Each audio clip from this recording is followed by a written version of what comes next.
What is going on, everybody? One thing I want to say is this.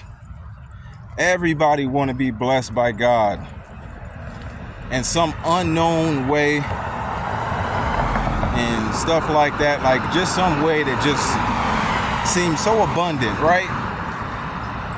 Everybody want abundant blessings and everything like that. But let me tell you something. Are you willing to make sacrifices? Are you willing to have the right heart first? And you don't make sacrifices because you want to be blessed. No. You make sacrifices simply because you're just listening to the voice of the Holy Spirit. And guess what? That translates into being rewarded for obedience. Oh yes, God rewards obedience. But He's not the kind of Father that only chastises you when you're wrong and look past you when you're doing right. Nah, see, He ain't like that. Yeah, like even though you do owe Him your obedience, you do owe Him that. Like He shouldn't have to give you anything for that. But who would He be? Who would He be to chastise you when you're wrong and don't reward you for obedience? Isn't it in His best interest that you represent His holy name? It's all for His holy name. So why wouldn't He? Why wouldn't He say, hey, good job, and because you did this, I'll do this? It's for His holy name, not yours. So it is in His best interest to reward obedience. Right? But you still owe it to Him. Free of charge. And He understands that too. And so don't ever feel like He owe you something all because you did good. No, He don't owe you anything because you did good. But you owe Him your good deeds. You owe Him your works. You owe Him faith. You owe that to Him. And you got to make sure you got the right heart. If you're doing good things with the intention of receiving something in return, look, He said God loves a cheerful giver who gives not grudgingly or out of necessity. Who gives not grudgingly, knowing dang and well they don't want to do it, but they do it anyway. Yeah, I don't want to do this. Here, just take it. No. See, He don't want that. Or out of necessity because you want something back. No, He don't want that either. That's how you know that tithing doctrine is false. Because everybody giving to get something back. If you were a cheerful giver, you would give 100%, not 10. If you were a cheerful giver, you would go in debt to do it. But not pinch off a portion off the top. Right?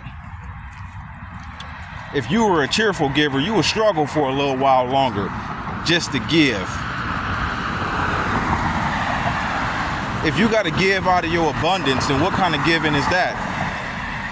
But didn't He commend the lady who gave out of her poverty? I have nothing, and I'm still gonna make a way to do this. See, that's the kind of person He respects right there. The one who got nothing and still come up with a way to do it. Still. Heck, man, like that could have been her food. Like that could have been her bread money right there. And she went home that day like, hey, look, this might be my last day. And this my bread money. I'ma just go ahead and give it to the temple. And if I go home and die because I ain't got nothing to eat, then so be it. She probably went home that day with 10 shekels of gold sitting up under her mattress. But somebody snuck in and just hid it, running from the law and hid it somewhere. And they messed around and got caught and ended up in prison anyway. Like it's so like they ain't coming back for that for a long time, and that's if they ever come back for it.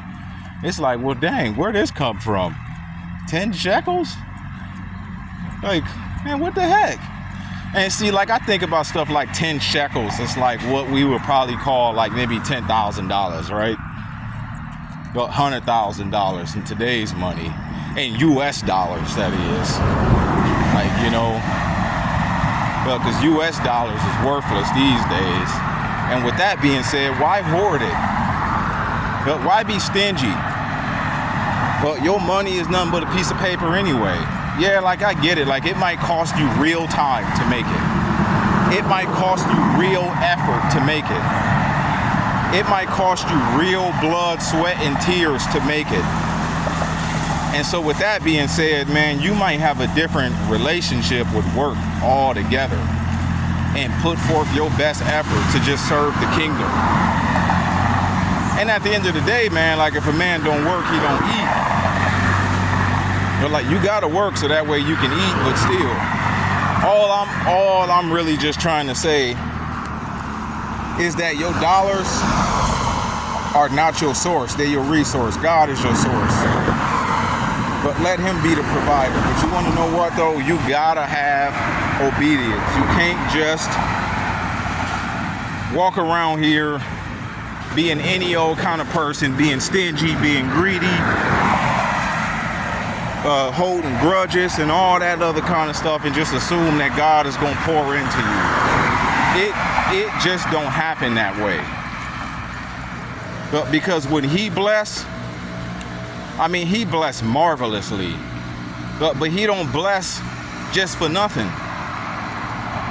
For some odd reason, he believes that he is sowing into good ground. But he believed that when he sow seed in your ground, you gonna multiply it. And if you already greedy,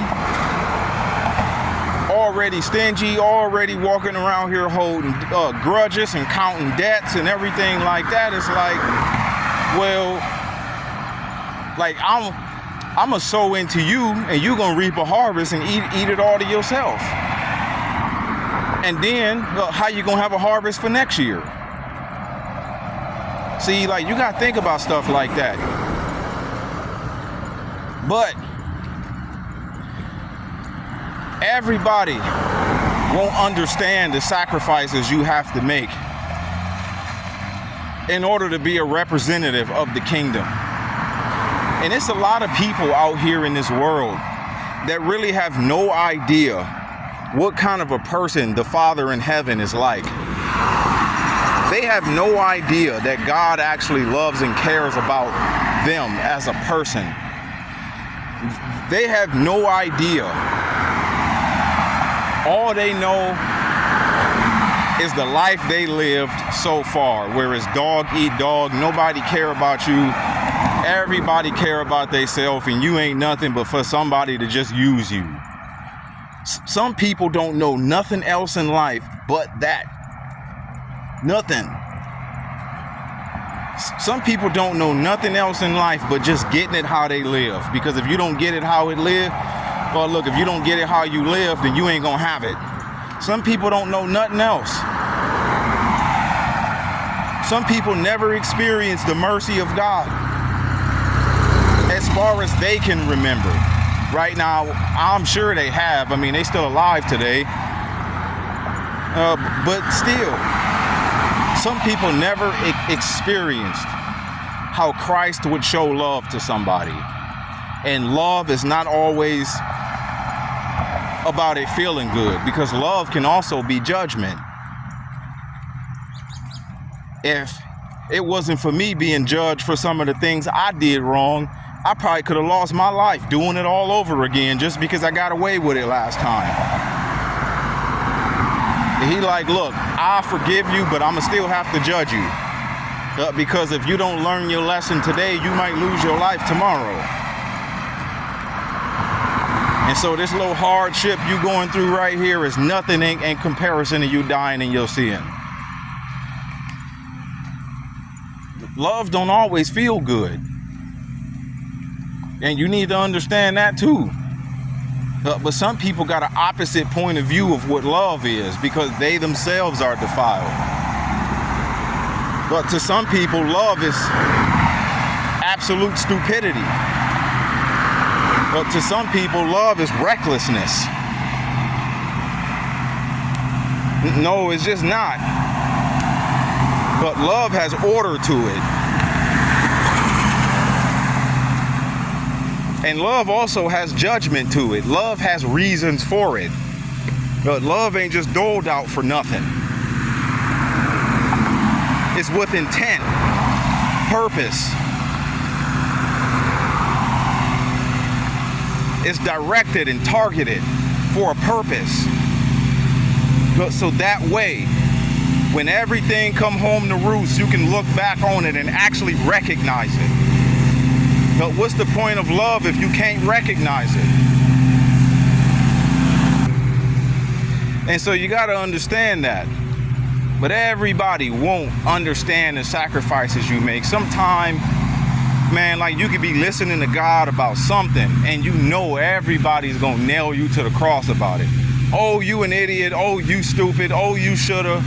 Oh, you could have kept that and did this, Y, Z, and oh, blah, blah, blah. They don't deserve you doing that for them and all this. It's like, man, look.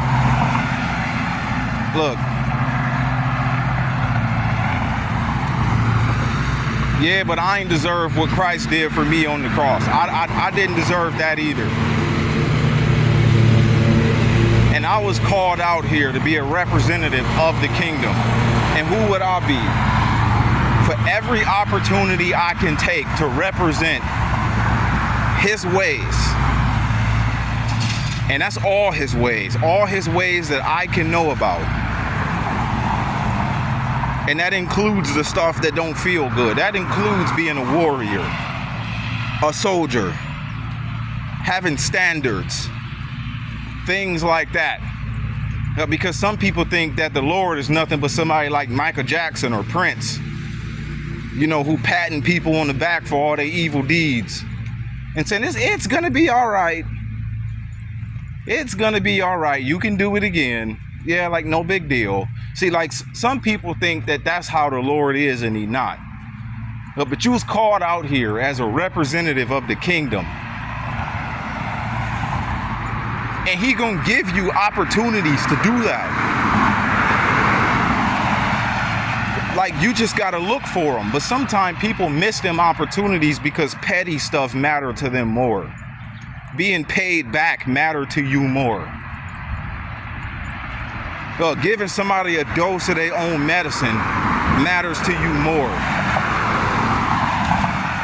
Always putting somebody in their place for every little thing they got out of line matter to you more. Don't you know, I see so many things out of line.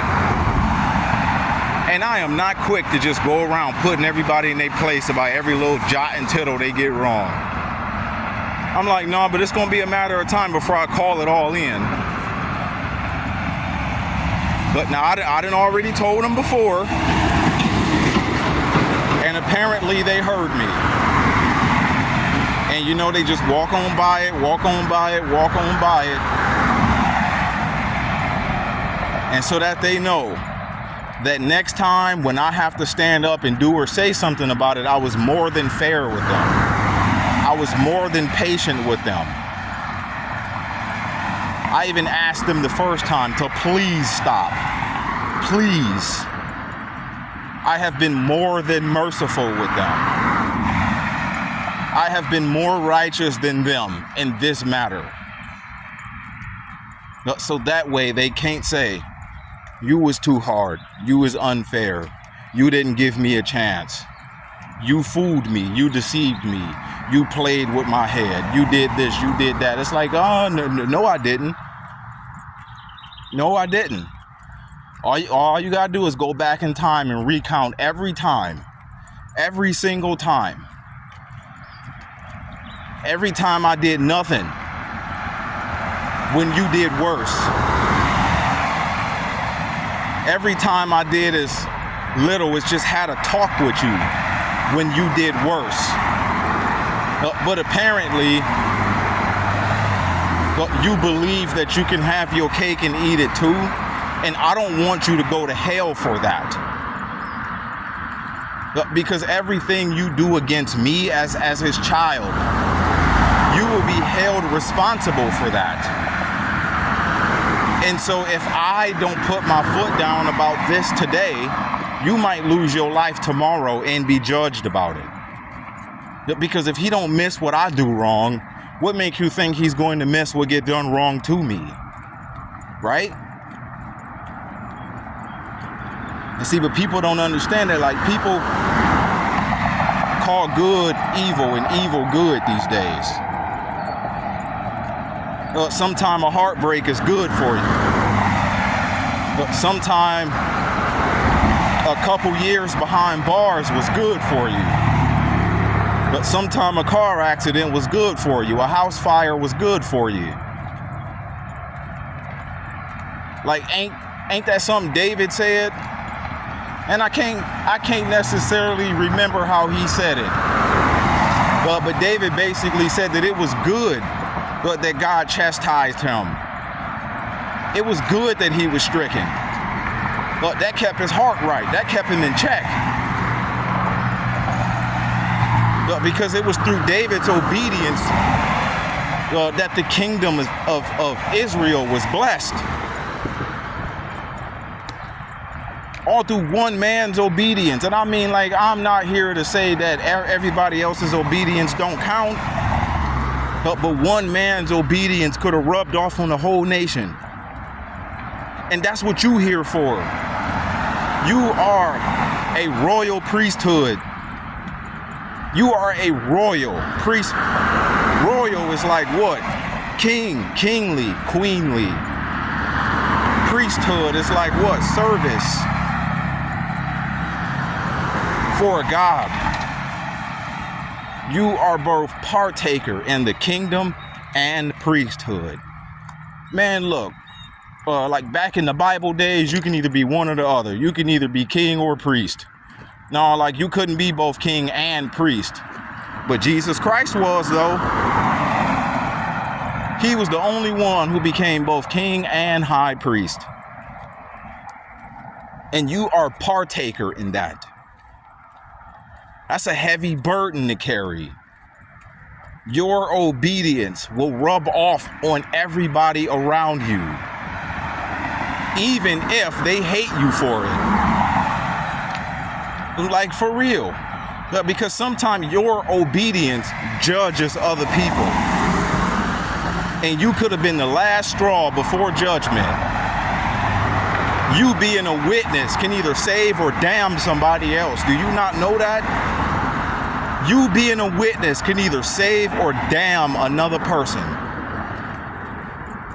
You preaching this gospel can either save or damn somebody. The same gospel that saves is the same gospel that damns.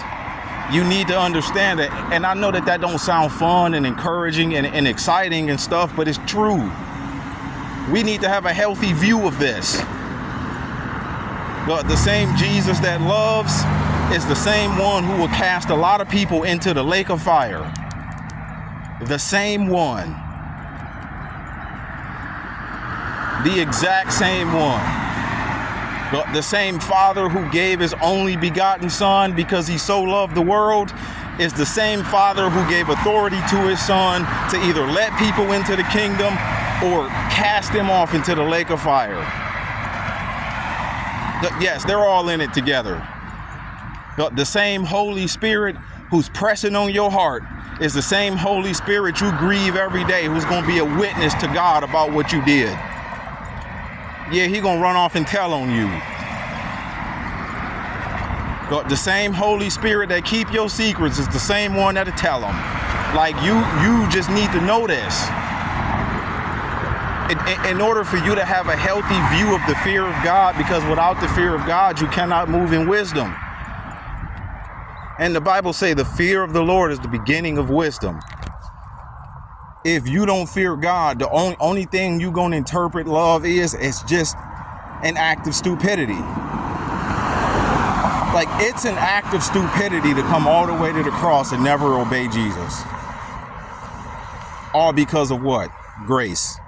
I think that it would be wise if you at least put one foot in front of the other and took at bare minimum baby steps, and instead of sitting there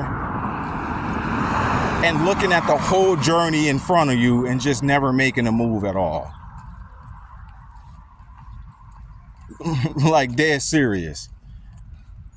Yes, that narrow way is hard, but you know what? It ain't impossible. And it seemed like the longer you press forward, well, the easier it get, but it actually gets harder. It just seems easier because you form habits.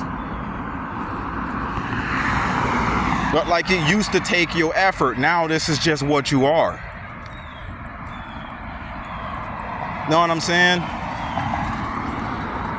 Yeah, but everybody ain't gonna think about the sacrifices you had to make.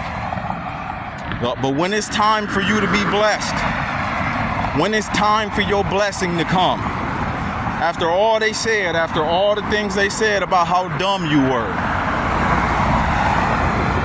after all the names they called you about how much of a hypocrite you was,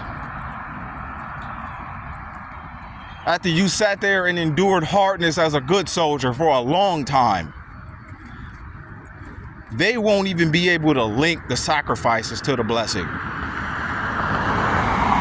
As they sat there and marveled when you endured all sorts of ridicule just to honor your God.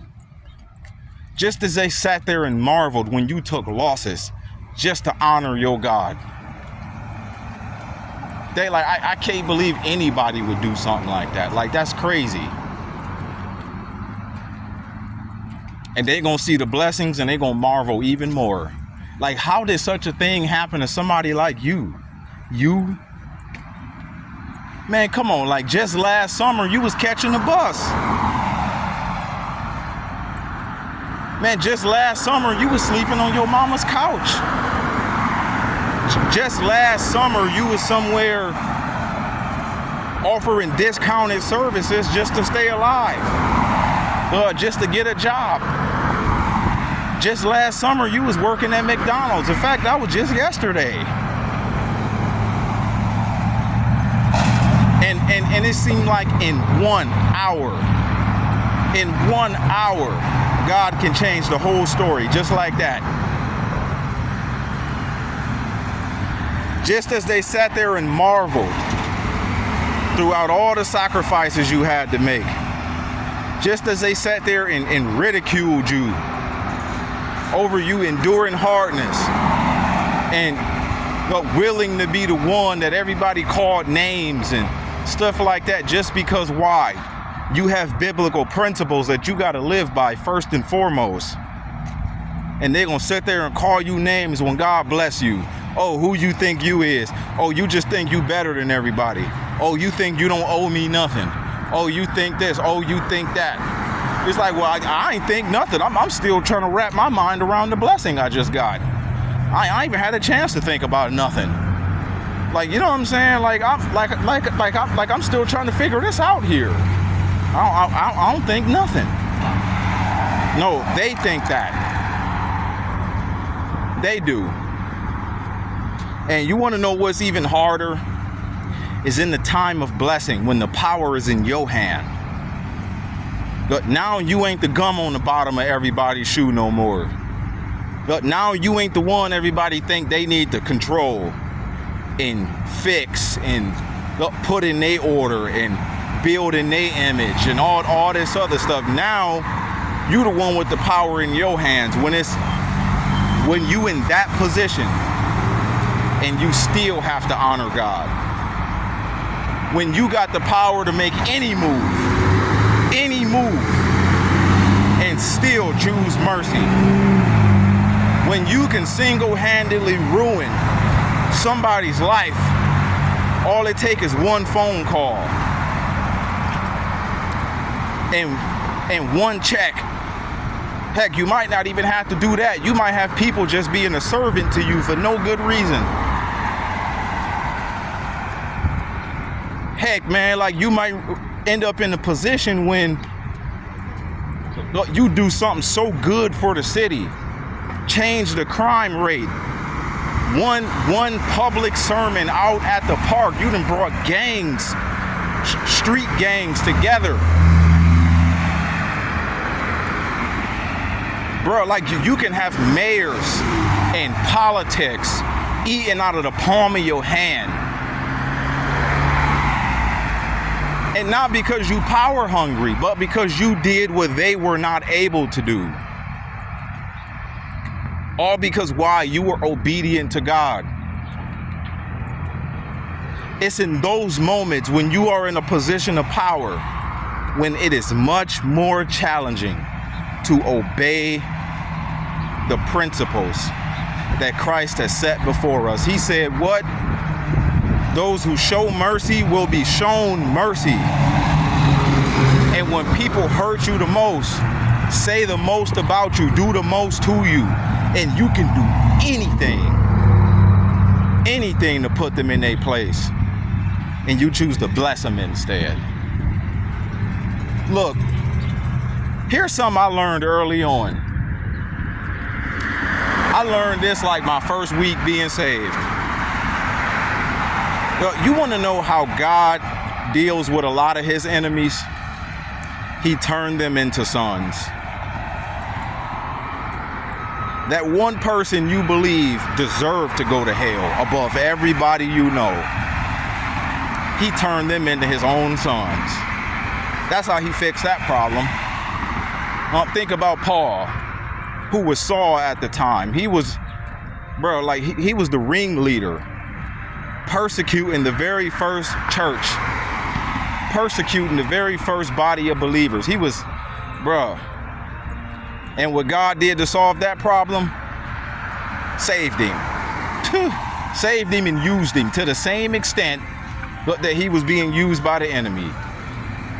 To a much greater extent, I mean. Solve that problem. Like, you know what I'm saying? Like, that's what he do. And you called to be a representative of that. And yes, he did say, think not that I come to bring peace, but a sword. But some people take that and make that all Christ is here for. Like, out of all the scriptures about grace, mercy, and loving your enemies, all you can make Christ out to be is somebody that's at war all the time. No, like, you need a balance of all of that. But not one aspect of his character should contradict the other. Not one. But you know how some people say that God is contradicting, the Bible is contradicted. How can God be love, but yet he sent people to hell? Well, because out of love, he gave you your whole life. And out of love, he cannot have you defiling the kingdom for everybody else that worked hard for it. That's how you fix that. Out of love, he got other people who want to live in eternal peace, but who actually worked for it. And you didn't. You spit on every opportunity he gave you. And you want him to let you in with your sins and your wickedness and your evil ways and ruin the show for everybody else. Like, you know, stuff like that. Like, you got to think about stuff like that. Heck, like, his love ain't only just for you. He got to balance out his love for with everybody else too. Heck, I mean, think of him as a father with 8 billion potential children. And let's just say, one of his children. Man, sorry about that, y'all. Like, let's just say, like, one of his. All right, hold on. And let's just say, like, one of his children had lice and chicken pox and the flu. Out of love, he got to quarantine that kid from the rest of them. Well, because they still want to go outside and play with their friends too. They don't want to be sick. They still like their hair. They don't want theirs cut.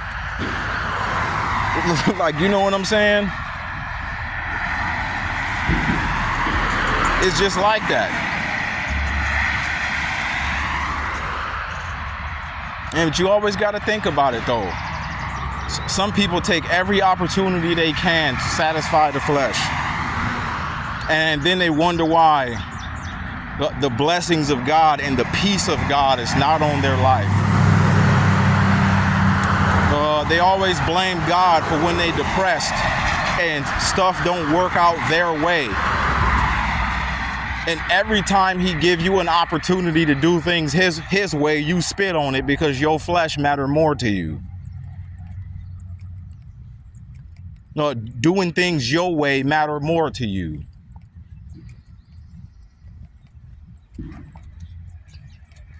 Arguing all the time matter more to you. Putting everybody down every time they rub you the wrong way matter more to you. Abusing your power over everybody matter more to you. And then you wonder why it seems like there's an eternal curse out on your life. Cursed will you be in the field, cursed when you come in, and cursed when you go out. Cursed is everything you do until you obey me. And that's how it'll be. But for anybody playing Christian, anybody always wanting to use God for what they want and then never give him what he wants.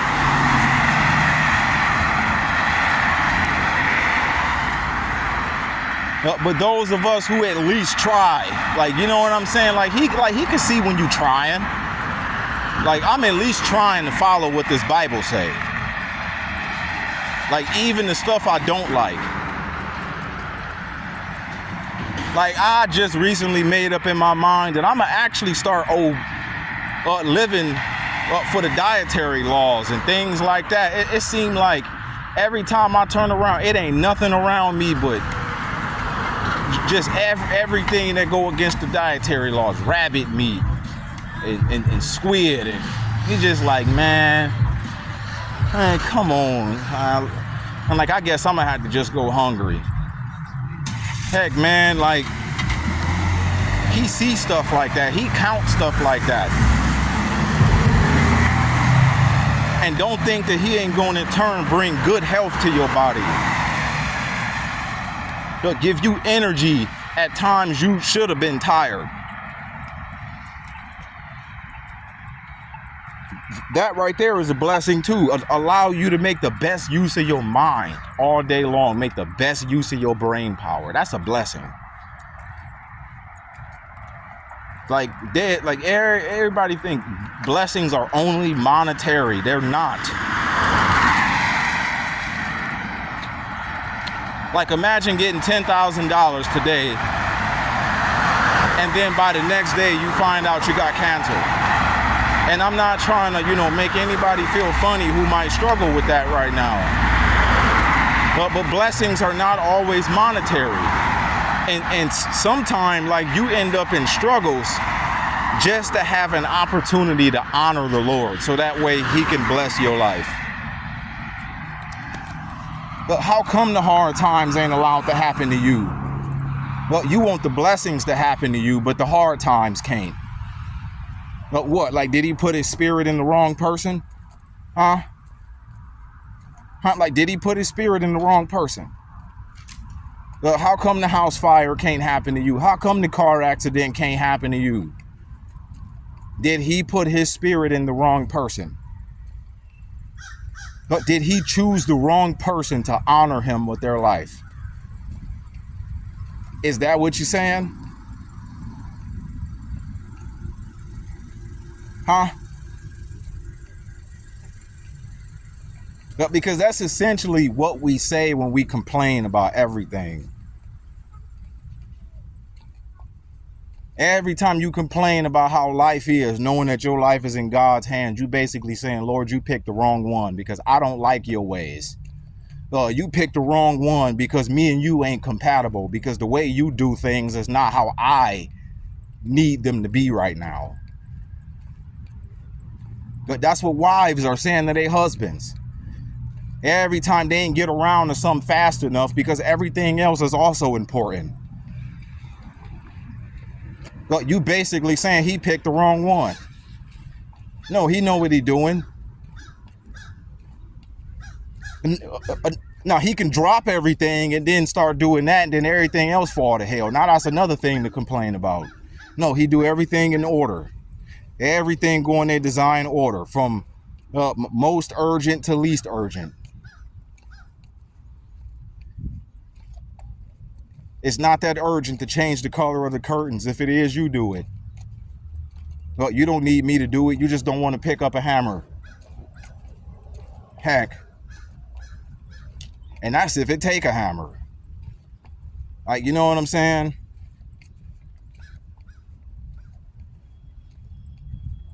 Ain't that hard to work a screwdriver and put some batteries in that toy? Why you need me to do it? Just because a screwdriver is involved?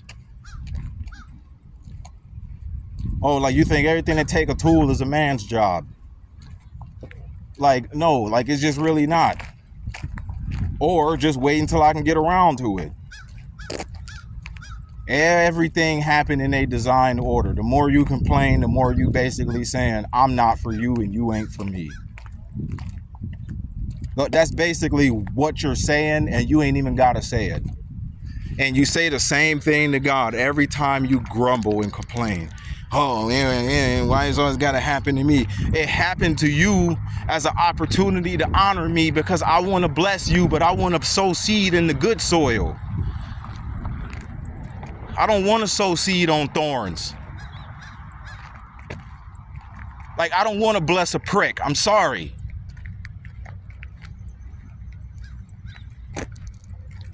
And y'all think the Most High God don't think about stuff like that? Well, the one that know everything, you don't think he know this? What, you don't think that he know it because I use the word prick, and the word prick is not something you think God would say, right? Actually, he did. He told Paul, why do you constantly kick against the pricks? Why? I mean, he didn't say it in the same context, but still. Heck, man.